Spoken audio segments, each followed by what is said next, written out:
This is the Lydian Spin with Lydia Lunch, Tim Dahl, and Simon Slater had to duck out because he's still recovering, as is probably Tim, from that fantastic Christmas Day event that we had a few days ago, which is why this podcast may be a little late in getting up. How you feeling Yeah. there, Timothy? I had a nice little stretch of celebratory gatherings, and I was wise to leave when I did, but then again, I am the wise one.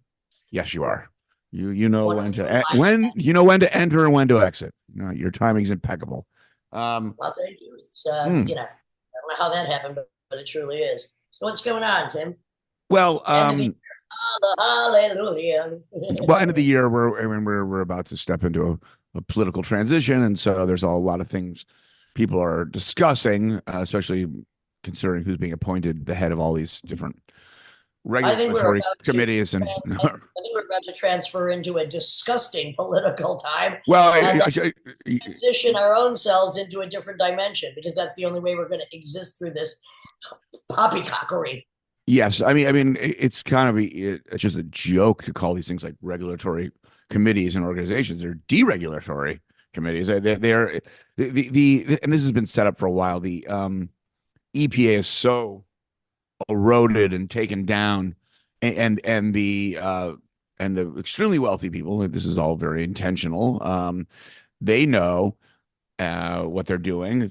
They also know how the technology of industry is changing, and so they know by just deregulating all these things, they can't keep up with where the technology of the industry is I changing. mean, So, look, I mean, just in the last few months, I mean, the billionaires in America have made like $646 billion as they fight to get rid of free lunches for poor kids or food stamps for the underprivileged or incarcerating people that will do jobs that nobody else will do. so the thing is, I find it horribly, hideously beyond comedic. I mean, it is Dante's Eighth Circle. I mean, people are talking about nanoparticles, pollutants, and well, there's these ultra fine particles that kind of dwarf the nanoparticles now. Everything's getting smaller and smaller, and so um, you have to kind of gut and reinvent the EPA to detect these things, and they've been gutted to not even be able to detect nanoparticles. So not even a quote unquote leftist politician. It costs so much money to do that, and you can't really see that. So again, the industrialists, the people that are running, who are basically making these pollutants. I They call it know the grandpa particles that we got to get rid of. well. So here's the a big problem, an example of why they're very problematic. So you have this kind of like general. I'm not going to get too technical on this, but you have this general gauge of say of different pollutants, like of particle pollutants, and it's based on a certain volume. So say that volume is taken up by 3 nanoparticles that are equivalent to say 3 basketballs, but in the same volume can be taken up by say 80 tennis balls, and those are the ultra fine particles which aren't detected. And the problem with those is they have more surface area, which allows more pesticides, more chemicals to bond to those fucking things, even though it's the same volume, which can penetrate our cells and our DNA ultimately. And by the way, you can breathe those things in easily, but you can't breathe them out very easily. The thing So is, about vaccines and autism. Look, autism. How about fine particle inhalation, GMO, and pollutants? I mean, that's really what autism and a lot of these other, uprising, asthma, and all of this, and a lot of it also, besides the pesticides, is petroleum, which is in everything from yeah. lipstick to car tires and everything else. I mean, here we go. We are a a nation under many pollutants. How about did you read about tea bags being absolutely full of toxins? Yeah, I've heard about that, and I drink Well, tea. It's a little upsetting. It's a little upsetting. I've heard about that. I mean, yeah. One thing that is good in terms of the increase of autism. A lot of it is, I was talking about it the other night. Is just that the diagnosis is expanded. One reason, not the only reason, is because the margins have gotten wider in terms of diagnosing it, which is good because then we can detect it and we can deal with it from a well, young age. So there's a lot more men, which is obvious to me because if you just look at who's in politics, they're all suffering from some. autistic or dementia or Alzheimer's or just plain stupidity when you think how educated they are. But again, education does not cure the need to be greedy. And that dominates everything when you're Uh, in college. so 80 to 90% of cancers are triggered by the environment. And so, I mean, again, that's scientifically speaking, that's it's a little complicated because people are living a little bit longer. So people are getting cancers. That's increasing the rate of cancer, but that's complicated too. Also, it's a little complicated because a lot of that's self-inflicted, like drinking, smoking, all that stuff. But a lot of it's not. Right, So because it's like the Italians, the Spanish who smoke unfiltered cigarettes, drink whiskey, and live to be 95 years old and are quite healthy because the environment is a lot healthier. I mean, it's down to so many things. But how about the uprise of colon cancer in young people? Now, that has everything to oh, do. well, see, and so that's so when you have these blowback about these stats, which is kind of like a right wing thing, which is like, yeah, but people are living longer. Actually, kind of not true. They're not going to live longer to have more diseases so Well, that you can in reality without. we've plateaued. So we're not increased. The rate of living longer is not. It's kind of plateaued at. It's not increasing like it was for the last 100 years. Um, but as you were saying, colon cancers have gone up sixfold for people under 40. I mean, so it's Well, really and that's it's actually a real problem. sandwiches and processed food. But I mean, I have to go back to one thing. One of the idiots who I think is not cannot absolutely cannot be voted in, and I think that a lot of the grandpa particle who's forced his way into politics again. I think a lot of these ass clones might be shot down. But how about that heroin? Heroin RFK helped his studies, which usually it helps people to fall asleep and forget everything. It's just a, but that brain Oh, power, yeah. I mean, whatever. I mean, the guy I thought has you were about to talk about some like heroic woman when you were saying heroin. I didn't actually think you were going to talk about heroin. Oh yes, yeah. He talks about how heroin. I mean, I guess I was taking out of context, but still, you kind of don't want the. It usually makes most people want to drop out of everything. So I don't know what he was studying, but certainly it Yeah, wasn't science. you, you, Anyway, you yeah, you know the head of the FDA bragging about heroin. I don't think that's necessarily a great the thing message. is, it's such an odd choice because somebody who claims that he wants to be, improve health in America, then you have like an autistic immigrant, autistic idiot savant who has been on drugs that help lose weight, which RFK is against, and then They're you got a already butting president. heads. They're already butting heads over that. What? They're already butting heads over that. I mean, Musk, he thinks America should basically all go on Ozempic, which You should get ketamine too. So I mean, you got like you got drug addicted assholes who are running for positions of power who want to ban the drugs that might be useful or lower the price of drugs that they have, their pockets filled with on the intake. So yeah. anyway, So there is for the a lot of toxins, but I'm gonna say for the people who don't know, it's really going on here. Yeah, Musk is really pushing Ozempic, and obviously RFK Jr. is just anti all pharmaceuticals or something. I don't know what he's into, but Musk kind of his pushback was celebrating this Ozempic Santa Claus, and he wants to rebrand Santa Claus as not this kind of jolly plump thing, and he wants it as this kind of like he who is the twig. Scrooge of all Scrooges. He Yeah. who has made so many billions of dollars but wants to get rid of school lunches, fuck off. It's just, what? There's a simple solution. That's called death by Well, whatever means necessary. we I'm saw it. saying, We saw it early on.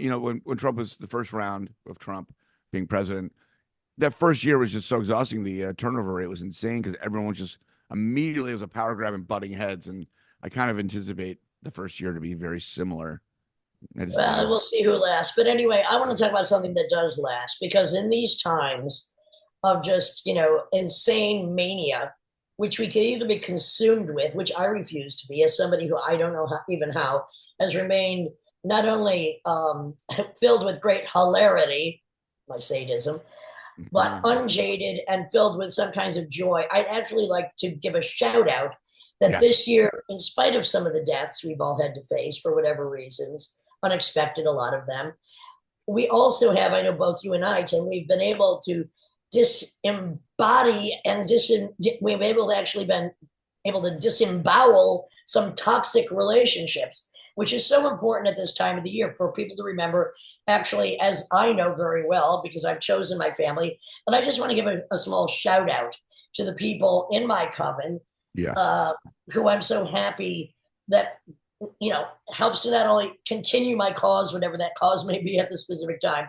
but that who aid me just by their magnificent existence. And, first of all, of course, I want to thank you and Simon. And I want to thank, Aw. because without you, I mean, you just fill me with joy.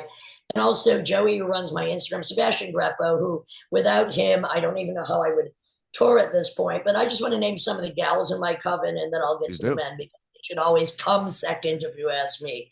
So, of course, Jasmine Hurst, of course, these are all my top witches. So Zoe Hansen, Zora, Kathy Unsworth, Vanessa of Psycho Machia Arts, Cynthia Ross, Sadie Elise Passavant, Bibi Hansen Church, Sylvia Black, Jessie Reck, Matilda June, Pam Hogg, Michelle Handelman, Azumi, of course. We just did that great performance with Connie Bird, one of my favorite musicians, originally from Mars. Danita Spark, Shirley Manson, Rita Delbert, Ann Militello, Tanya Pearson, Susie of Witchcrier, Miriam Simnett, in spite of whatever, Vicky BC, and Miriam of Research Publishing with Vivale. And these are some of the men I just want to thank for being in my life and being what I consider the true definition of what a real man is, which has nothing to do with machismo, ego, or masculinity, but everything to do with intent, sensitivity, emotion,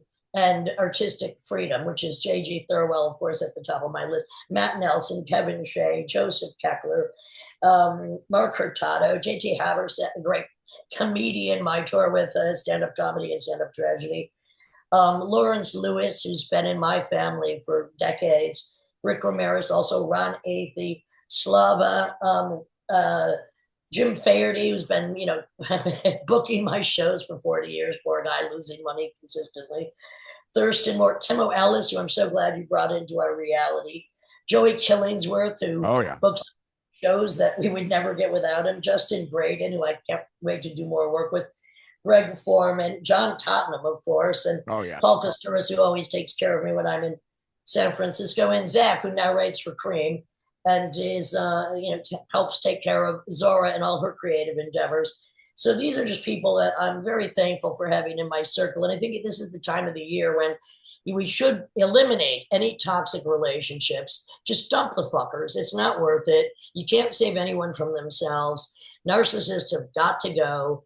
And anybody that makes you feel less than how great you really are has just got to be eliminated. And I think you know that as well as I do, Tim. And Well, by it's the it's way, kind of that's it's why we're kind of such good oh friends. yes.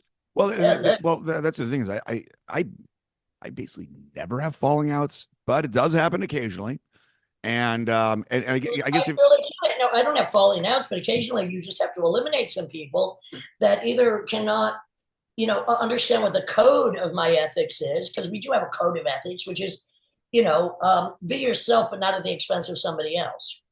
yeah, so tolerance is always important, and and obviously respect, and if you're used to not having falling outs, that I guess it's when things get toxic, it's hard to rebel against yourself and say, hey, I just got to let this one go. But it does have to happen every now and then. And Well, I give people three chances, and I think that's enough because, and in the history of my entire life, I have to say I've probably only had to cut off four people, which is a pretty pretty good pretty ratio. good stack.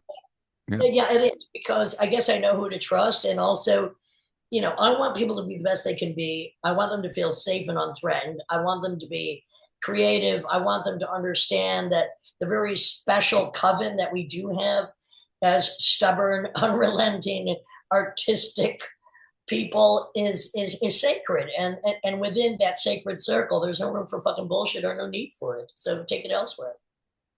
Correct. Or what would I'm gonna kind of reduce this, not a direct quote, but there was the Mark Twain quote where it's basically what he's saying is there's only a few people, just like yourself, Lydia, the only few people I really had to cut out of my life, and the rest is just hate for recreation on a afternoon as I enjoy a nice whiskey kind of thing. Cheers to that, my friends. Cheers to that. Anyway, I welcome the new year because every year is a new year that we're still alive, still doing what we do. Looking forward to our Rust Belt with Oh, I'm psyched Reach for it. February. Looking forward to my tour in January, all over everywhere in Europe with Trotato and solo spoken word, and just looking forward to everything that's still to come, and Yes. continue with the podcast. Yes, and yeah, and so in February we're going to some places. Well, a lot of places we've been to before. I haven't been to Toronto for a couple of years, so I'm kind of looking forward to Well, that. I was there just a few months ago, and it's like I can't wait to revisit. It's fantastic, and thanks again to our friend Marion Hancock, or Hancock as I call her, who's been in my circle for a long time. Also, a shout out to her for helping arrange the my revisit, because Toronto is one of the places that from '77, Gary Top, who no longer does the booking, was booking me in spoken word and music. So, I mean, and it's right there. So we're going to go. Can't wait. As well as Yeah. going back to Rochester and perhaps hopefully staying with my uncle with his Oh, that'd be classic fun. cars. One of the only two people in my family that exist. Well, when we went there last time, um, you just wanted him to turn on. Just wanted to turn on the cars because you wanted I to hear wanted the to just rumble, smell but them. the smell. You like the smell of just whether it's the vinyl from the seats or just the exhaust. I don't know what it. There's a composite smell to these muscle cars. Well, of 1960 classic cars, they have a certain smell. But then again, I also like the smell of garage grease and gasoline and basements. Yeah. It's what I Well, they're probably worse for the environment than the new ones, but the new ones have this kind of sweet, weird exhaust smell that is not as Well, cool. anyway, they sit in my uncle's garage. They smell great. They're in immaculate Oh, they're condition. incredible. Somebody who doesn't drive, I just like to sit and inhale and then remember when I was just a young teenager with a boyfriend who had a red Mustang and how we drive around, and I was just sniffing, possibly snoring. Well, speaking of Motor City. Speaking of cars, Motor City, we're playing Detroit, so I haven't been there in a second Sniffing either. all the way there. Yeah, Hello. exactly. Right. It's surprising that all that I've had to sniff, not to mention snort, well, it's done my body good, but that's because I am a contrarian, so that's the way it goes. I mean, what kills others, what does not kill me? Yes, I will readapt the quote. Makes me want to kill. Well, I'll just stop there. All right. Well, I had a great Christmas with you, and I actually have no New Year's gig this year. I usually do have like a. No, and if you're recovered by then we'll just do I'll it be again. I'll be recovered by then, but Get fine. back, Shack, and do it again. Wheels turning round and round. Yeah. Yeah. Anyway, this is the Lydia and Spin with Lydia Lunch and Tim Dahl. We celebrate every day of our life. It doesn't matter whether it's Christmas, New Year's, Easter, Valentine's Day, or our birthday. I consider every day that I'm alive my birthday. So cheers to all those that listen. And our guest is Elliott Sharp.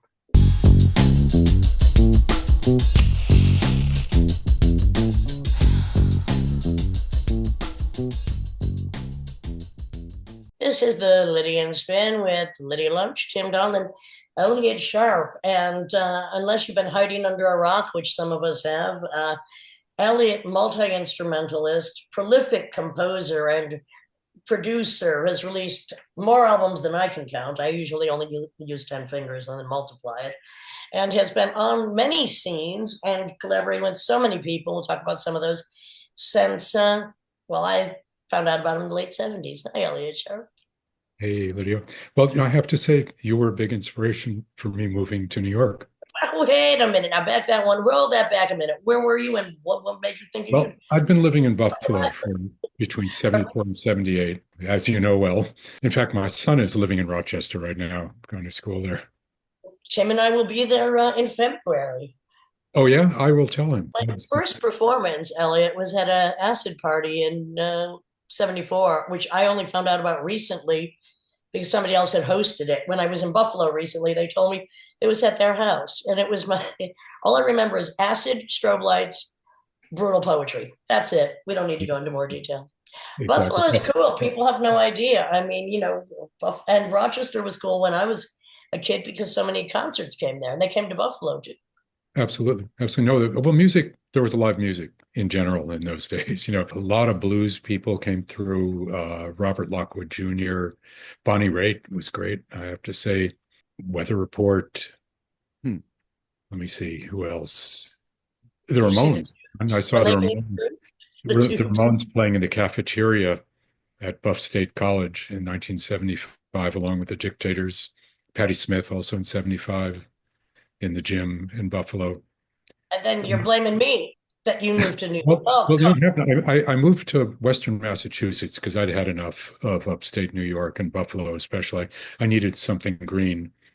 Where in And the Berkshires or uh, in the Berkshires or yeah, Northampton? Or? in the Northampton area. First, I Yep. started in Cummington in the Berkshires, then gradually moved closer to town. I got as far as Florence, and I was living in this warehouse, and I set up a practice room for myself. And then, but all the music I was listening to was happening in New York, and the stuff I was making was certainly not finding any resonance there in Western Massachusetts. What the Yeah, fuck is this? exactly. Except for the guys in the Scientific Americans. They were a kind of new wave punk band, outside of classification. And the synthesizer player and I got to be very friendly, and we formed a group called Human Error, which was just the two of us. It was a mixture, kind of like Kraftwerk meets free jazz, meets, Xenakis, just pure noise with a beat. well, and And to use a term that I think is cool, but most people have no idea, you were kind of a science and music nerd. I mean, oh, I was a total science science nerd. was very My important to mother you. still hasn't forgiven me for not being a scientist. She's like 98, and you could have. Anyway, that's another Well, story. Could have Elliot, cured us of our musical addictions. Yeah, right. I mean, Elliot Boulez in Orientations claims music is a science. I mean, it's an art. Absolutely. It's an art. But it's definitely a science as well. It's So, applied physics. yep. You could see that applied mathematics. I mean, I just finished my latest book, which is called Feedback. It's going to come out in next November on Wesleyan University Press. And it's just about how feedback manifests in everything we do. And I have an essay in there about our origin of consciousness coming from the notion of chemical feedback in unaggregated cells, and which leads to this notion of socioacoustics.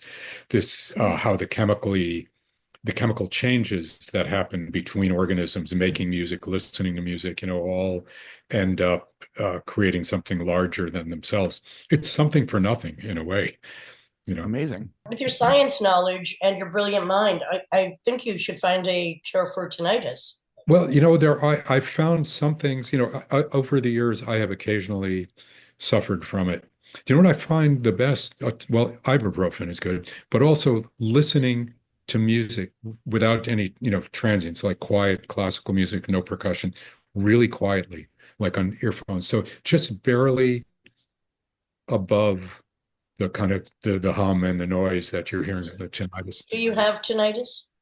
Occasionally. If I play a loud gig, I'll feel it the next day. I mean, I've been wearing hearing protection. I started playing in bands in 1966, playing a clarinet with a microphone stuffed in it, plugged into a homemade box. When And you then were I just got, a child prodigy?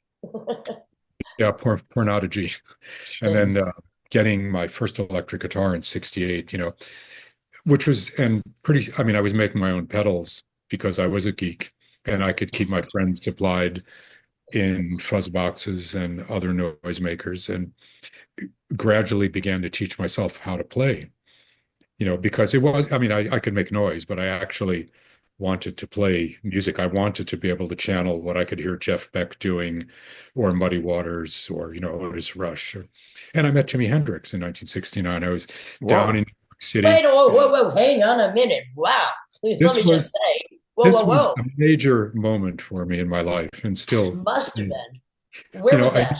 I knew like 3 or 4 chords on guitar. I went down to the city, hitchhiked down, was at Manny's Music playing the 3 chords to Gloria. And there, standing in front of me, were gold boots and turquoise pants. And I look up, and it's Jimi Hendrix smiling down at me. And what were you, And like 14? I was 18. Okay. And You I just went, must have almost fallen over. oh, I went, hi. And he went, hi. And you Um, could see he was this incredibly kind man. He was just this sweet guy. He was like very, I felt like I'd been blessed.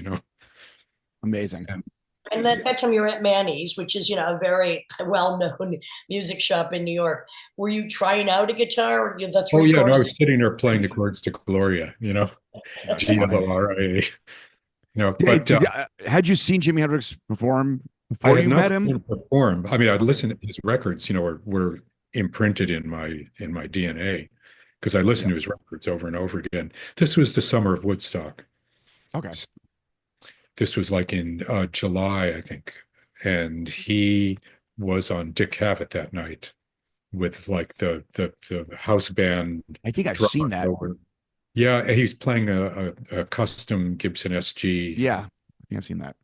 Yeah, Did you and used to watch the Ed Sullivan Show as a oh kid? yeah, of course, the Rolling Oh, Stones, and the Beatles, all that. Doors, everybody, James Brown, I think more than anybody. The thing is, it's on again on Pluto, free TV, classic TV. And it's just shocking the amount of really revelatory people he had on there. Oh yeah, Him, the hunchback who looked like a mortician. yeah, even stuff like Paul Revere and the Raiders. I mean, we used to sneer at them, but you listen to them now, and they were really kicking. They were really, you know. One of my But favorite, which seems really straight laced, which I also saw on the Ed Sullivan Show, was the association with our guitars up here playing Along Came Mary, which has the weirdest lyrics ever and Oh yeah, about drugs. Go back and read those lyrics. But Phyllis Diller, one of my heroes, I recently saw her on back to back Ed Sullivan shows. I'm like, of course. yeah. It's funny because she was a joke then. Sort of like remember the band Frightwig? She was kind of like the Frightwig of her generation. Do you know yeah, that she's a sax player? I didn't know that. She's done more concerts with the saxophone, I think, than any woman alive. You got to go back and refer to that. Okay, I have to check this out. Secret talents. Are there videos of her playing it? How you know that? I might have seen I'm that. sure there is. I'm sure I got to there is. check Yeah. that out. Yeah. I got to check. What about videos of Farrakhan playing violin? Have you seen Yeah, right, those? right. Well, yeah, playing the Mendelssohn violin Yeah. prove that he's not anti-Semitic. Yeah, it's pretty insane. Yeah. Let's go back to 18 and earlier. So you were exposed to all different kinds of music. I mean, from jazz to blues to experimental. I played classical piano for 2 years when I was a kid. It gave me asthma, nearly killed me, and then I switched to clarinet. It was incredibly stressful. There's a lot of, I mean, my mother's a Holocaust survivor, so the whole pressure of being, you are going to emerge from this mess that, I mean, she spent her, kind of what could be the greatest years of her life as a teenager and young woman in hiding in a farm Yeah, in France. wow, Yeah, heavy, but I heavy. mean that, listen, they have no exclusivity on horror. I mean, the world is just filled with horror now. I don't want to get into it because I Well, take Grant. I understand completely. The bullhorn is always to my mouth and it never stops because the war is never fucking over. I'll do the Exactly. speaking on that when I'm paid for it as usual. But So, yeah, but going going back to music again in Buffalo. Uh, Obviously, there's a big history of classical music and professors, and Morton Feldman, who you studied with. And Yeah. did you ever participate in the June in Buffalo series, composer? Well, I was the sound tech for the Center for Creative and Performing I Arts. did not know that. Okay, cool. That was part of my gig there that covered the cost of my graduate school education because I was studying with Feldman, Lajar, and Hiller, one of the great unsung composers. Julius Eastman was a buddy of mine. I played with him a little bit and would do sound for him. And I was there when that famous event happened with John Cage in 1975, Yep. put on a concert called Words and Music. And he had Julius said, and the instructions just do something. So Julius got his boyfriend and a female friend to get up on stage naked and walk towards each other. And John Cage was furious the next morning. He ranted for 2 hours about the egoism of the performer. And after when we broke for lunch, my friends and I were going, well, what about the egoism of the composer? You don't tell somebody to just do something unless you want to accept anything they do. If you're going to be accepting, then fine, that's great. But if you're going to be judgmental about it, then, don't give them license. well, And and let's not Julia, forget that period of performance art, there was a lot of nudity. There was a lot of crossing many everything. boundaries and nudity, which I find kind of like, at this point, of course, we know it's tedious for the most part. But it was kind of breaking all taboos because, first of all, I don't want to see most of these people naked on stage, but they got the balls to do it. Go So ahead at that point. yeah, exactly. No, at that time, and we might come to a time again where even very small gestures become banned and outrageous. I mean, looking at I'm the showing my direction. shoulder. Oh my God, how controversial. Well, the ankle, remember in the like the Victorian era, the ankle was like considered, I forgot about that. eroticism. Ridiculous. I think the nose should become an erotic organ. I mean, especially considering how many, how many face coverings that some women have to bear. I always thought men should wear burqas. That's just my opinion. But the You nose know, might become an erotic now it'd be funny if like some religion came up that said you have to wear like what would you call it? A a nose cone. A nose cone. nose cone. Perfect. So I mean, so living in Buffalo, I mean, you're being exposed to all this new music. I mean, was Tony Conrad there when you were there? Tony and I used to sit in the food co-op together bagging raisins. And no, I mean, it I was think really Tony Conrad at Hallwalls. I think he gave me some of my first performances as a young rapscallion as well. Yeah, yeah. it was actually monumental. No, he was a great guy. When we played Hall Walls, and Robert Longo and Cindy Sherman were in residence there back when it was just like this industrial space down on Essex Street in Buffalo. Very raw industrial space. Yeah, and Depop, one of the first punk shows that I saw was Dee's band, The Secrets. Drummer of the Bush Tetras. Yeah. Yeah, yeah, dearly departed, dearly missed. The whole Rust Battle. I mean, so you have all this new music and you have all this. I mean, people just used to come through that area all the time, especially with Yeah, Toronto being there, and then of course Rochester. You have Eastman School of Music too. So I don't know if you're going there that often to see recitals, but it seems like not there's not so much, no. okay, okay. But I I saw so go many great concerts. I mean, not classical, but certainly rock concerts in Rochester. I was very lucky at the age that I was there to see so many things that I saw, including like the Reed Sally Can't Dance. And it's just like the final example before I left for New York. I mean, just it was amazing because what else is there to do? You got to go see a concert. yeah, Also exactly. guitarists, etc. Life is so bleak up there, and winter begins in October and ends middle of May, so there's not much to do but sit and practice, go to occasional shows, kill brain cells, whatever. Well, and at that period, I remember like in those years growing up, there were like 6 foot high snowdrifts. Then there was a lot of snow. Then it subsided for a while. Now it seems to be back on the uprise. I mean, there were some winters where it was just unrelenting blizzards. Yeah, no, completely. And the other thing that happened to me in Buffalo, which set me on a different path, was getting arrested. I was involved in some student demonstrations around the Attica prison uprising because our assemblyman from our district, Arthur Eve, had sponsored an amnesty bill for the nonviolent Attica prisoners. And the student assembly voted money for us to take buses to participate in teach-ins. This was in the spring of 1975. And the university president called the police on us. They came in with dogs, beat the shit out of us. I got charged with stabbing the head of campus security, which, needless to What? say, I did not do. Yeah, I cannot picture you doing that. No, he cut his hand on a piece of broken glass, But I spent the day in jail. They brought me to court. I found out I was being charged with this $50,000 bail, 35 years to life. They were asking, So I Holy said, I shit. would have stayed in bed this morning, But Okay, well, the end result was, I mean, you didn't stab the guy. me, How'd you get out of that?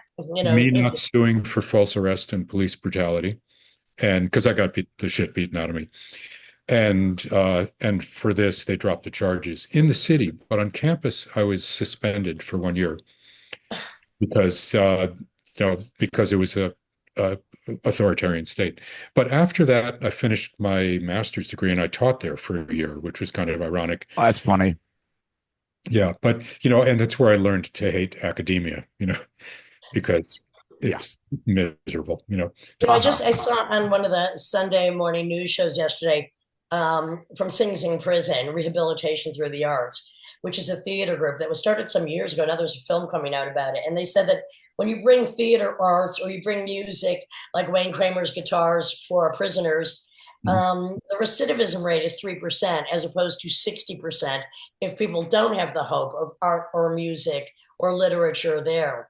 Yeah, And yeah. it's something, I mean, I am ready to sign up for spoken word because it's important, these stories. And it's important, the protests that were happening, because people don't realize how awful the prison system, when I first started speaking about prison, there were 900,000 prisoners. Now there are almost 3 million, then 6 million on parole. And if you add those together, that's more than 20 million that are involved with Oh yeah. families, something having to do with the prison industrial complex. Yeah, it's a huge business, private incarceration. Oh yeah. And that well, Biden just pardoned that cash for kids guy, which is I just know. insane. Insane. And at the same time, he just pardoned 35 prisoners on death row. But I Yeah. mean, no, that judge should not have been put in the pokey. I always say we need to turn the White House into the big house anyway, because that's where most of the crime originates, and it goes on from there. But this is about music, not politics. Yeah. Well, it's hard to separate them sometimes, I mean, Well, from us, it is. Yeah. And also, but politics, I hate when someone's being, rhetorical and just like issuing a screed. To me, the best politics are when it's a little more abstract, because then it works on your deep chemicals. If everything is spelled out for you, you don't have to think, so. Well, you know what? I good still point. believe in the spoken word rant, because we hear so much bullshit. Somebody has to come and make some kind Yeah. of sense out of it, and that would be me. So I am never going to put the bullhorn down. And of course, it's poetical, and some people would say it's completely abstract because it runs in a circle. But I mean, that's only part of what I do. And speaking of that, I know that you've made a few recordings, and I just listened to your most recent one with Eric Mingus, son of Oh, yeah. Charles Mingus. I love that's I'm really into that stuff that you do. That's great stuff. That's And great. Well, I love we have working a with her. few connective tissues between you and I. First of all, the latest Edgar Allan Poe, produced by Kramer. Yeah. I'm on it. Eric Mingus is on it. Various Oh, other great. people as well. You've worked with Nels Klein. I've worked with Nels Klein. We've worked with some crossover. Well, do you And remember? go ahead. Do you remember us playing together in the Hush Sheriffs of Blue at Max's and at CBGB's? Many, many moons ago. And I then had hair. I had hair then. I probably had the same hair then, except maybe shorter. But do you remember when we played? It might have been in Poland or Prague, and I was doing my Medusa's Bed 3-piece improv. Do you remember Yeah, in that show? Bratislava. I got something at that show that I have loved forever. I mean, It was fantastic. Backstage, we're hanging out, and these guys could come for Lydia's autograph, and she'd make them kiss her boots. Oh, I've seen things like that before. somebody brought me this incredible bondage bunny, to Wow. which I had to leave. They carried it like it was a sacrificial lamb. It was at that show we played together. And I had to leave it in Vienna with a friend for 2 years because I wasn't living anywhere at the time. And then I finally got the bunny back. That thing looks weighty. No, it's just it's the bunny. Took me a few years to get it back, but he's come home. That was the last time I think, saw each other in person. Yeah, that's true. Did you But ever run into Rick James in Buffalo? who?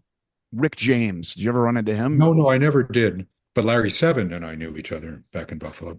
Okay. What about Billy Sheehan, the heavy metal bass player? Do you know who Gary Storm is? Gary was a very important DJ in Buffalo. And I Okay. saw Bill play with Tallis once. And Gary, because I was doing a lot of finger tapping on guitar, and Gary said, "You and Billy have to get together," but it never happened. Never happened. Yeah. Never, Well, we never met actually. But I remember seeing his band, and they were heavy. oh, he can play. He Oh, can absolutely. shred like crazy. Yeah. I mean, the thing with you, Mr. Elliott Sharp, is you go between your collaborators are so diverse. I mean, they go from really top notch, classically trained, perhaps, musicians to the weirdest of the weird. And what was the thing you did actually with Survival Research Laboratory, which are one of my favorite living artists who would make very dangerous robotic machines that could kill you? Unfortunately, they rarely have live performances anymore. And also, John Duncan, which is also a very dangerous presenter. He's been Oh, on yeah. this Well, podcast. Duncan and I have been friends since 1985. I mean, I was friends with the SRL guys, but all we did was eat dinner together. And, we never actually collaborated, even though I could imagine it happening. But Duncan and I first met in Tokyo in 85 during my first visit there. And we've stayed friends, ever since. I just saw him in Bologna a few months ago. I see him And often in Bologna. Yes. Mhm. Yeah, he lives just outside of there. Yeah, so Duncan, we had a lot of points of resonance, and we did both recording collaborations and some performances together, and a lot Because of he is really one of the most radically outside of everything, yeah, um, uh, magical musical art creators, which is impossible to define and often impossible to even listen to. yeah. Although his new songs are very, very lyrical. Songs, amazing. You've heard Did the? you see the piece that he did with Brian Lewis Saunders, my favorite living artist, I haven't heard that one. at the Lausanne Film Festival? Well, I just suggest that you investigate it. I'll say no more I about will that. indeed, and I'll ask So, Tim I mean, about but it. you've gone between, so many different kinds of people. Like, who was the easiest to work with? Are they all easy to work with once you have a concept? Absolutely, because it's so much of who I work with is because we resonate as people. It's like you meet someone. Occasionally, I'll get a call, say, "Can you write a piece of music for this group?" And sometimes it works out great. Occasionally, it doesn't. But I try to be flexible, and I always try to find some point of overlapping, some point where we can agree as a jumping off for whatever the collaboration is going to be. But And because your capabilities of discerning and then applying are quite wide. well, it's also about just getting outside of I don't want to live inside myself. I like to meet somebody outside in that kind of mythical place that exists outside of each person's ego. Like Nusrat Fateh Ali Khan, I played with him once in Montreal. I mean, Must that have was been amazing. mind-blowing, totally mind-blowing. And how do you create music together with someone who is so deeply involved in his cultural tradition, which is, you know, ancient and very, very itself, because I don't have a better word for it, you know. Well, and I So love this quote that you had about improvisation, which I think it really nails it. And this is from one of the interviews I read with you, and you said, when it's really working improv, one is in a state outside of any thought or feeling. Yep. Then sometimes it's necessary to pop back in to listen, strategize, and tweak something. But exactly. when people, whether it's two, four, or six, eight, a whole orchestra, when they're really in tune with the improvisational, you have to be very open. You have to be absorbing, and it takes you somewhere else. And when it's good, it's the best thing ever. And when it's horrible, it's the worst thing ever. And I'm speaking from my own experience with Absolutely. some things But that were the worst things ever, and some I'm things that were trying to just be transcendent. I'm trying to get more objective about it because sometimes I've played a gig that I felt was absolutely wretched and the audience hated it. And then I hear a recording, I go, that was actually pretty happening. And Yeah. other gigs where I feel like I'm playing great and the audience loves it. And you hear a recording, it's, just fronting there. It's really not. So I It's just the don't want perception. Yeah, getting perception, getting any kind of I don't want to say objective, but just getting any kind of like perception outside of yourself as a listener while you're performing. It's almost impossible in a weird way. Well, But and also I have to say that when I first started doing like musical improvisation, because that is not what I was doing, and as you well know, something like Teenage Jesus is so fucking tight. I do prefer if something's going to be out with my music, it has to be tight. But when I first started doing improvisational stuff with Roland S. Howard, and then further on something else, and I have to say, some of it was just beyond the beyond, and others I wanted to shoot myself in the head, which trust me, I rarely feel that way. I'd much probably rather shoot everybody else in the head. But it was such a good lesson when it was horrible because you're like, oh my God, you got to live through that. And why, what wasn't working with it? And then, right. Tim and I mean, do a lot of improvisation, but we're very much in tune.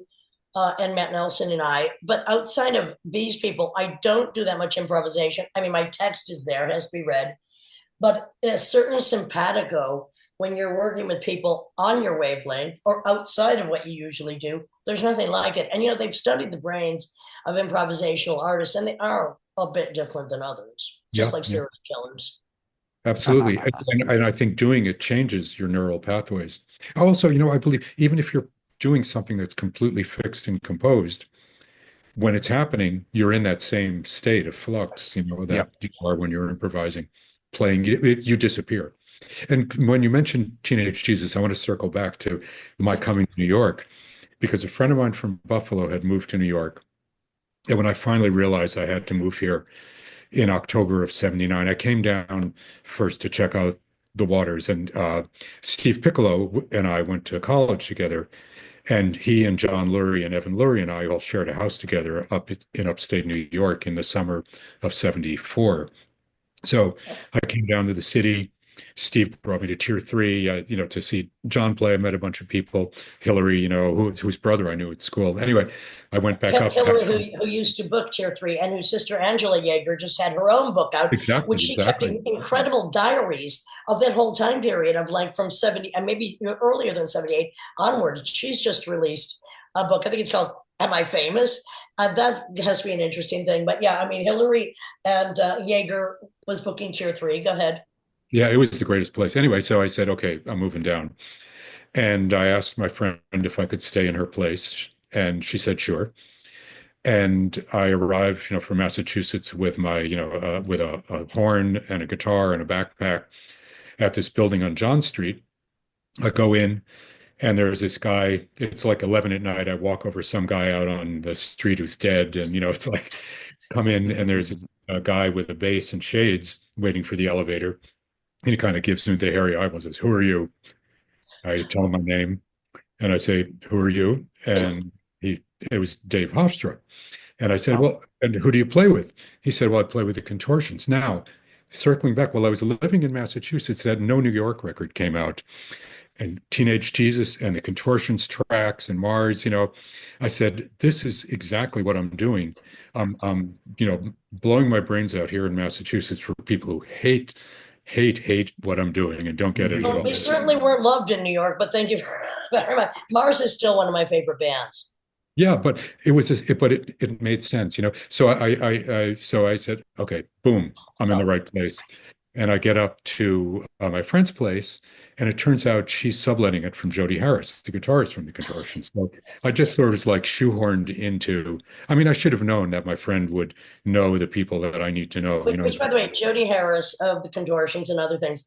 I I don't know, because I was a rapscallion. There was an abandoned building right next to Jody Harris, which I convinced the landlord to let me move into. Nobody was out there but me and Bradley Field, and that's where Teenage Jesus would rehearse. But we'd have to run a line of electricity up to On Jody Grand Harris's because there was no electricity. The building was abandoned. And we lived in this 3-story abandoned building for quite a while until the landlord came and saw the storefront we had, the window we had decorated, like, get out. But Jody Harris let us run electricity, probably bathe because there was no water, lights, or anything. But yeah, you can blame Jody Harris for Teenage Jesus as well. Yeah, that wasn't the place on Grand Street that Bradley had, was it? No, that was after. No, it was down on below Chambers.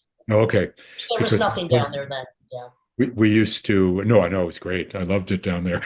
I remember my before it first was night called at Tribeca. World Trade Center, enshrouded in fog. But we used to rehearse down in what they used to call it Nightmare Studios, Bradley's place. It was like the In third. the basement. And they'd lower you in the freight elevator with a bucket of water, and then come down because there's no way to communicate. There's no And it way. was appropriately named. Those It were was the cheap. days. Yeah. And then I think then we moved. I don't know what order it came in, but the abandoned building, Delancey Street, nothing there, and Bradley and I. Then I think he got the place on Grand Street, but it was a relentless rehearsal every day for Teenage Jesus, and then a bunch of other people would rehearse that had to be done though. That was the thing that was so impressive was the precision of it, like DNA too. I had met the DNA guys when I was living in Massachusetts because we opened for them at a show at this club.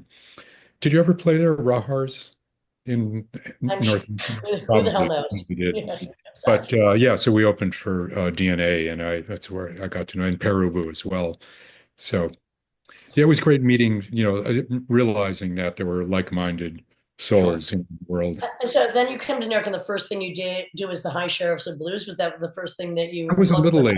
later. I was working with this dance company that was based down on Warren Street and That's the play. street I lived on, Warren Street. Yeah, Yeah, yeah, yeah. nailed Because it. Yeah, Donnie Christensen was in the same loft as the guys that I was that's Jody working with. Harris as well. Yeah, Yeah. and I was just freelancing. I was playing. Michael Musto? Do you remember Michael Of Musto? course, yeah, a very snarky gossip Yeah, columnist. but he had this band called The Must, where he thought he was Diana Ross. And I answered a Village of Bills ad, and because I was playing bass a lot then, because I could read music, and they needed a bass player, and so I brought Mark Miller in, and we were the musicians in the band. It was fun. We were playing all these big clubs, original Peppermint Lounge in Times Esoteria, Square, etc. Bonds, Danceteria, and it was great. Except we had to wear pink suits with black velvet trim. Well, you mentioned that he thought he was Diana Ross, but there was actually we call them now the unhoused. Around Grand Street and around that area, there were so many characters unhoused, and one was called Miss Diana, who Oh had yeah, a ill-fitting wig. There was one called the Nose, whose nose was hanging by a thread. The yeesh. Foot, which stunk for a block away. It was very colorful times. And in Donnie and Jody's loft there near the abandoned building I lived in is where I recorded my album In Limbo with Jim Sclavunis, Richard Edson, Pat Place, Thurston Moore. Oh great. What year was that recorded? What year was that? Oh, early 80s. Yeah, it's funny because Richie was also at Bard, along with the Lurie's. Edson, Richard Edson. Yeah, we used to have breakfast together. We were the only ones up at 7 in the morning. Tim's done some stuff with him recently. He used to live right across the street from me when I lived on 12th Street. But I have to say, Richard Edson, he never really got me fully. There was something, I mean, maybe he was just too shy to fully. Maybe now that we've had him on the podcast, he gets me a little better. There was always some inhibition with him. I face it. A lot of people could be scared when they don't know me intimately. Is Richie still in LA?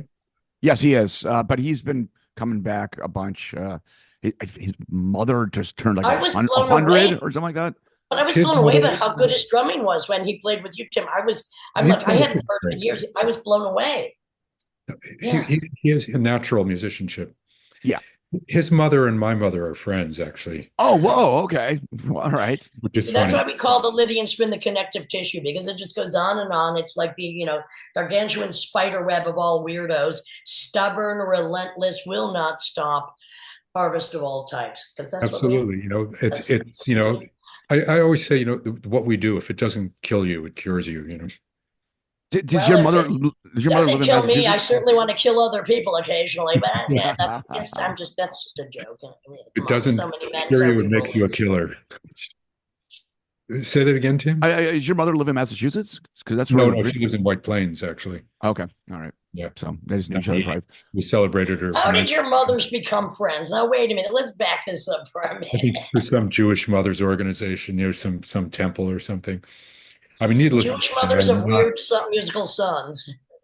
Yeah, needless to say, I am not religious. I mean, I observe from an extremely great distance. I mean, to me, all of these, hierarchical, paternalistic religions are, one of the greatest causes of the misery of the world. Absolutely. As I like to say, God was the first cop, the first cop, the first big dick motherfucker that condemned this world to war. I disavow all of that. And let's get back to the goddess. And even that is an insult to my intelligence. Just saying. Yep. Now, what the theories I like are that consciousness and intelligence came from consuming mushrooms, or Terrence McKenna. That's his theory. yeah, Right? Terrence McKenna, exactly. What does he call it? Ethnobotany. Yeah. Okay. Yeah. How I many mean, times have you done acid or mushrooms, Elliot? I have a pen. I'm going to take this down. I'm just wondering. How many times now? I never put a mark in my notebook. Were you doing acid or mushrooms in the early 70s when the shit was good? Well, earlier than that, I'd kind of stopped by then because it was like. You're just a few years older than me, but I did start then, and when the shit was still good. And I do think it expanded our intelligence. Absolutely. Mushrooms, especially, and peyote buttons. The thing is, what I learned is once you open the door, you can go back in without having to, take something. Sure. Well, and I also think it makes you understand the connectiveness of so many things without having to have the God hole filled by, fictitious Marvel characters. Either that or with, your phone screen. I mean, I'm as addicted to my phone as everyone else, but still, I know how to turn it off, which a lot of people don't know how to do. My addictions are not that which I will mention, but it's certainly not to a fucking phone. That's probably good. forensics and early morning, really good horror movies. That's about it. I'm just saying. So how often I saw you at New Blue. You or at a performance I was at, how often do you go out and obviously you make music all the time? How often do you go out and listen or go see concerts? Do you do that much Not anymore? as much as I would like to. I mean, I'm a workaholic, so, and there's always enough to keep me busy here in the studio. Plus, when our kids were born, we have twins who are 19 now. And Are they living at home? well, my son is living in Rochester. He's going to RIT.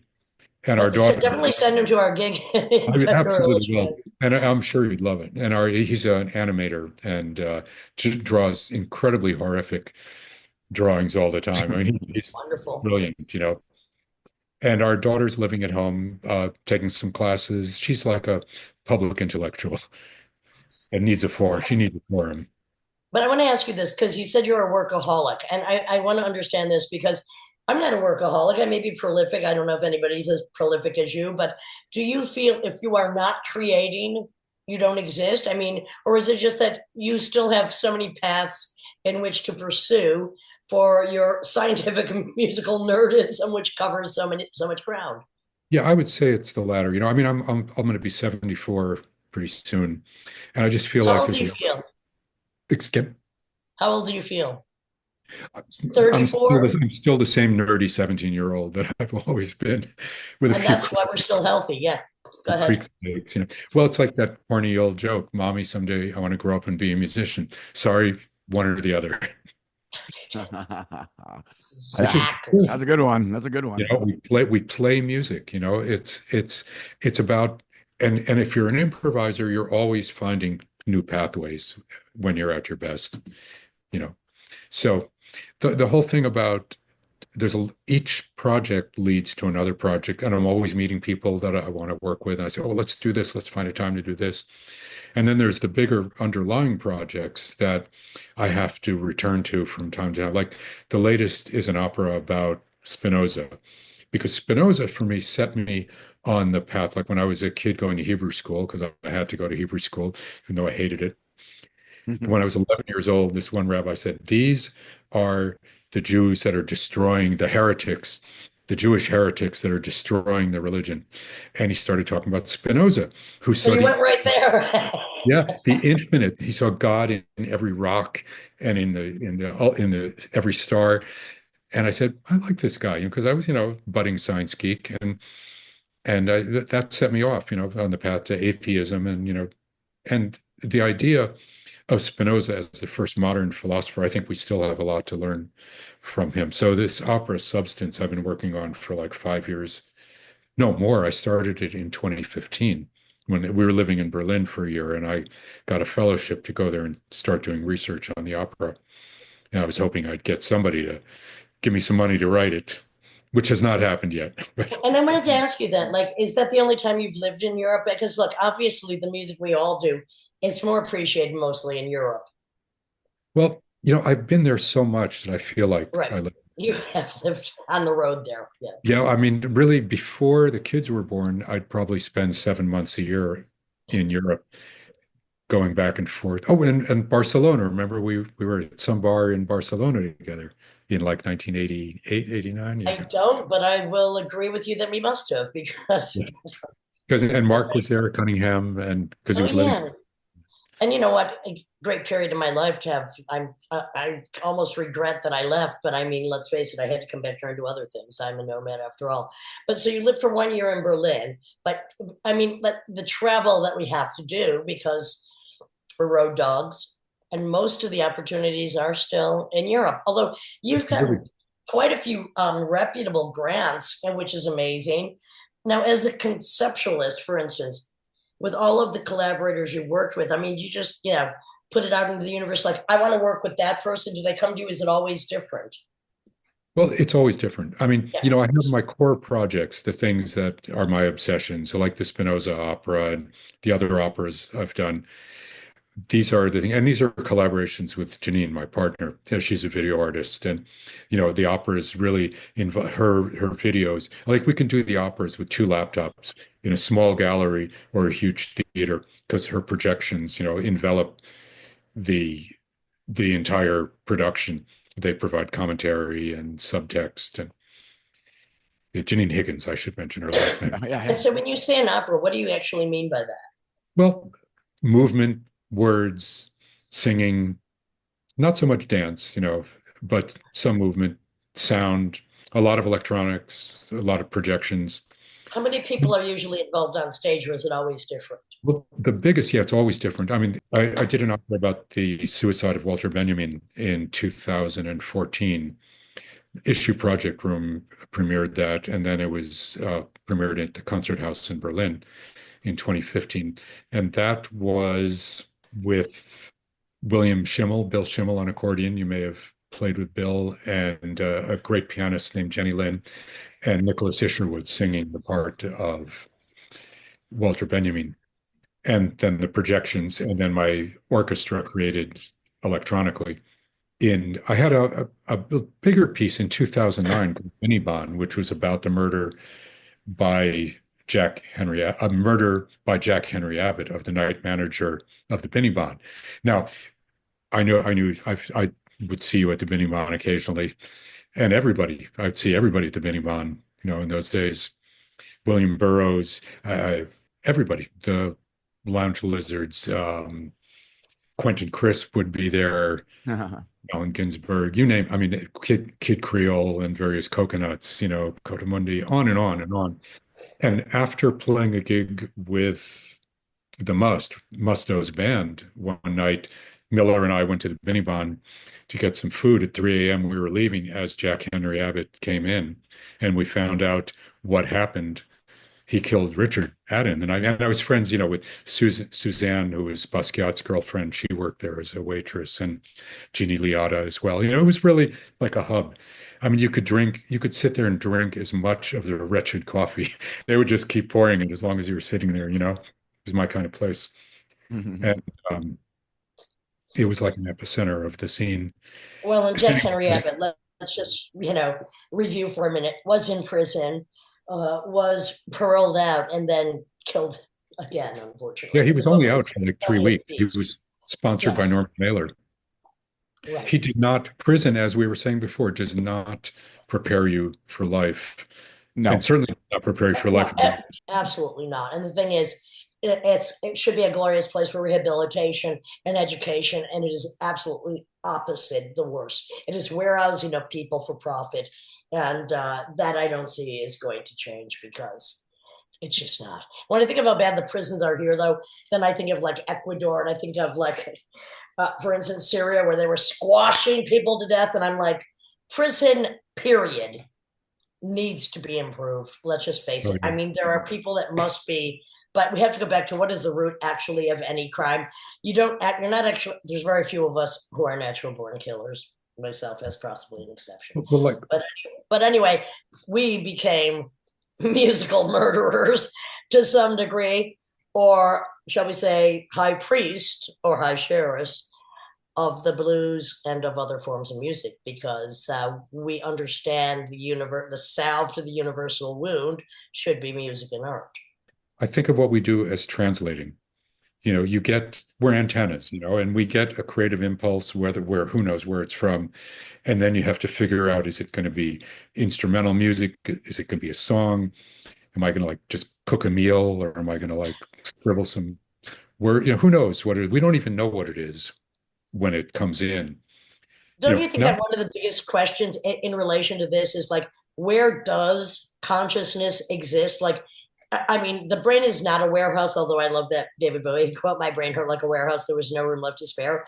Does consciousness exist outside of the realm of the physical, which is why ultimately, if you want to get back to the God we were talking about before being everything, not grandpa in a white robe, and if God, quote unquote, I hate that term, is everything, because it's so mysterious, and also it's just magical how we even exist in any realm on this planet with all that we have. It's actually a grand fucking mystery. I can't even believe that you turn on the light and the light goes on. We know so little. But the question of where does consciousness exist still, I think, is a befuddlement I have not exactly figured out. Have you? Oh, Mr. Science, musical science genius. I'm actually beginning to think, this notion of God as the infinite, as the indefinable. And intersecting with what post-quantum physics is discovering about entanglement, the discovery that in our synapses we have these nanotubules that are sensitive to light, i.e., quantum energy. So the notion that we are connected, it's like the classic cliche of, you take acid and you discover that you're connected with the universe.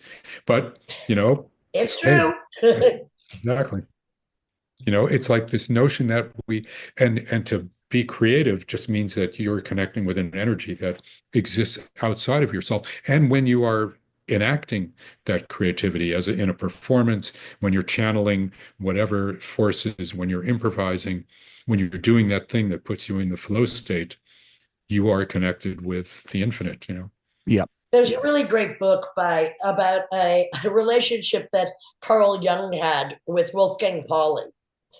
I forget the title of the book, but I think you'll find it. But it's very interesting because they connected later in life. And, Wolfgang Pauli, they call it the Pauli effect, where he would be near a science lab and it would just shut down because he had such incredible energy. And he was one of the people I really wanted to help with the Manhattan Project. And he just said no. But he was a genius during the Viennese phase of scientists and theoreticians in like 20s, 30s, 40s, who then developed a relationship with Carl Jung. I really recommend this book. I think it's called Finding the Cosmic Code. And it's just very interesting, the relationship they had, like between somebody who's dealing with sub and unconscious and somebody that's dealing with quantum. Yeah. Because there's more that we don't know or can't hear or don't see that exist than what we can see. And face it, we are overloaded with things we still have not seen that do exist. And that's why there is still mystery and joy in this world. Hello, yeah, there is. I call it my manifesto, I call the asymptotist's manifesto. Because, in mathematics, the asymptote, you can approach a limit, but you'll never reach it. And that's life. Yeah, I mean, totally. anything that we do, we're just going to keep doing the process is everything. There's no goal. I mean, if I finish a piece of music, I mean, I could say it's finished, but, it isn't. It's just part of a larger piece of music. Continuum. It's part of the continuum of what and who you are, channeling whatever it is you are, which also connects with other people. So that is connecting to the infinite. And that's why we don't have a God hole, because we are gods amongst whatever universe we do inhabit. Well, that's why they invented, priests and rabbis and everything to get people to forget that they are connected, that any spiritual awakening is direct. People don't need, somebody Right. do something, then pass the collection plate and then abuse them, on and on. God. In whatever. Most religion is, look, it's just, people are terrified of their mortality, not realizing that if you have an understanding of connectivity that does not deal with a heaven or a hell, which is punishment or, salvation for being good on this planet, but if you are actually connected in one form or another to everything that does exist, then there is no need to have this fictitious characterization, especially of grandpa in a white robe sitting in the sky somewhere, who's already murdered his own son and condemns us all to unholy damnation if we don't do what he wants us to do. And I say, you know what? Again, fuck your God, because he would have died on the cross instead of his son. But then again, there were three of them, so who knows? I'm just saying. In that vein, did you ever see Larry Cohen's first film, God Told Me To? I have not, but I will investigate. Yeah. Thank you so much.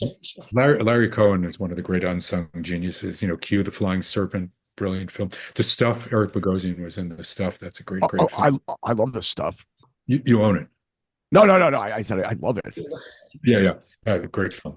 Eric Bogosian was, and that's also somebody that I guess you've worked with, but I have to say some of his early performance, at that period of performance art, he was just so fantastic, as was John Leguizamo. I mean, at that period, I mean, these were people really addressing the prejudices of society, the machismo, the bullshit, and doing it really in a character-driven way. They were, and as well as Karen Finley. I mean, at that period, slightly different time frame, but who was the third one you said? Karen Finley. Oh yeah. No, she was incredible. Talk Absolutely. about Yams up my granny's ass. What more can I say? What more needs be But said? I'm it just was so saying. much more than that, like the people focused, Absolutely. it was like, Well, my favorite artist of that period, not only for his spoken word, which I did the last show with him at the Paula Deen Gallery spoken word, but his paintings and his graffiti and his artwork was David Wojnarowicz.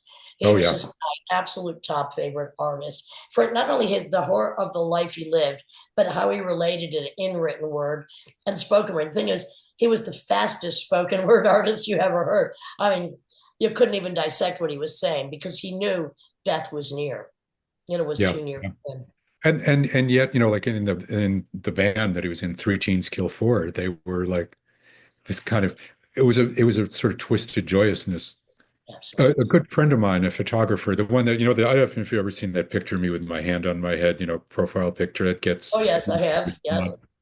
It was taken by Andreas Stertzing, who's a photographer who lives in England. He's originally from Germany, but he lived here in the late 70s and early 80s and was a very good friend of David Wojnarowicz and documented a huge amount of David's work and activities. And it's supposedly getting published at some point soon. All of Andreas his, did a yeah, huge amount of stuff happening here in the Lower East Side.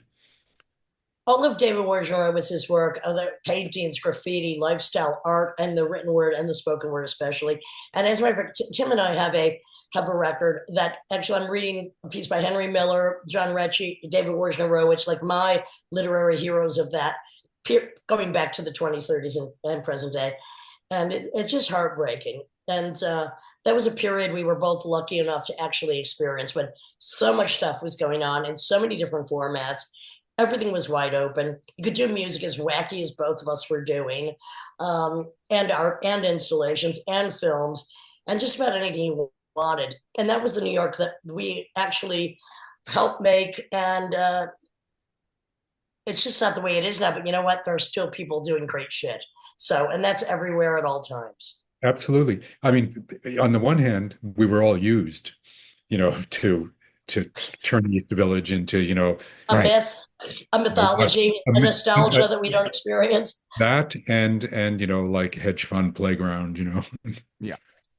Well, they fine. ain't hedge funding us though, honey. So whatever Well, it that's for was and sure. whatever it is, the thing is, there are some of us that still are exactly what it once was. Whether we are here coming back, going forward, we still are really the blood of what was spilled as we inhaled and spat forth the energy that was there then. And the energy that was there then was a rebellion against what the 60s failed to do. It was a rebellion against Nixon, Reagan, Kent State, Charles Manson, Taxi Driver. We were inspired by all that shit. And it may Absolutely. appear nihilistic, which I know I was, but as a purge to other people that didn't have a Absolutely. voice or have a guitar to do what we needed to do. And that's why I thank you for being on this podcast, Elliott Sharp, and Oh, still doing well, what you do, my friend. do we have any choice? No, we don't. I think that we should do a triet, you, me, and Eric Mingus. Absolutely. Anytime. All right, we will investigate Thanks for that. doing this. Anything you want to plug, like any shows coming up or No, no, no shows. I mean, I'll be in Germany in March. Actually, in April, I'm going to be I have a tour, LA, Santa Cruz, San Francisco, Berkeley, Portland, Seattle, and then Albuquerque.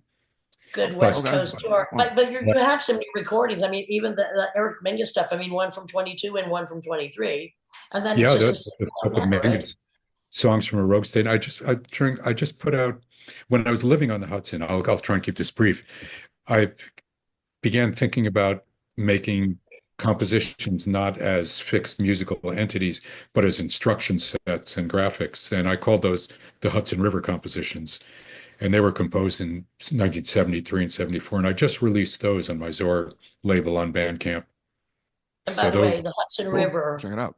and the Gowanus Canal and Newton Creek are three of the most polluted waterways in America, which we all live in the middle of, which is why we fight the pollution of the mind and the body by doing the art we do, which some people might consider air pollution.